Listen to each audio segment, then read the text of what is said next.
দর্শক, এই কুমার নদী নিয়ে অনেকটাই আমি ভিডিও ছেড়েছি এর আগে, যখন নদীর পানি শুকিয়ে গিয়েছিল তখন। তো বিগত বেশ কয়েকদিন বর্ষার কারণে এই কুমার নদীতে পানি এখন দেখুন টলমলে অবস্থায় রয়েছে। সেটা আপনাদেরকে দেখানোর চেষ্টা করছে। আপনার ভিডিওতে তো দেখতেই পারছেন যে কস্তুরীপানার কারণে সম্পূর্ণ আপনারা দেখতে পারছেন না, তবে আমি যে ফুটেজটা দেখাচ্ছি আপনারা দেখতে পাচ্ছেন যে আংশিক না, অনেকটাই নদীতে পানি জমাট বেঁধেছে কয়েকদিন বর্ষার কারণে।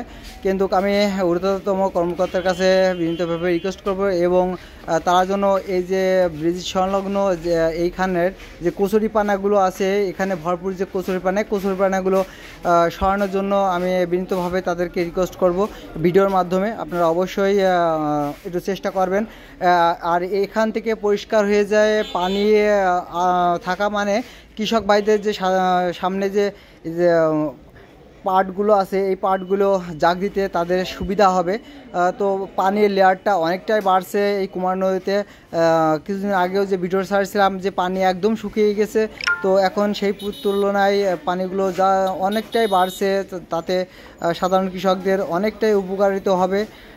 তো দর্শক, আপনারা দেখতে পাচ্ছেন যে ভিডিও চিত্রতে।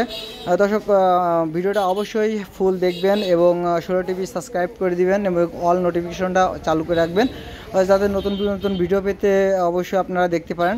তো দর্শক, আমি চাই যে আপনারা দেখতেই পারছেন যে দেখুন যে কস্তুরপানার মাঝেও কিছু কিছু জায়গায় আমি ফুটেজগুলো ধরছি। আপনারা দেখতে পাচ্ছেন যে বিভিন্ন জায়গায় ফুটেজগুলো পানি, প্রচণ্ড পানি রয়েছে।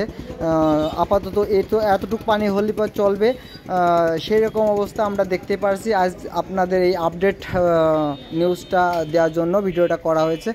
ধন্যবাদ জানাই দর্শক শ্রোতাকে।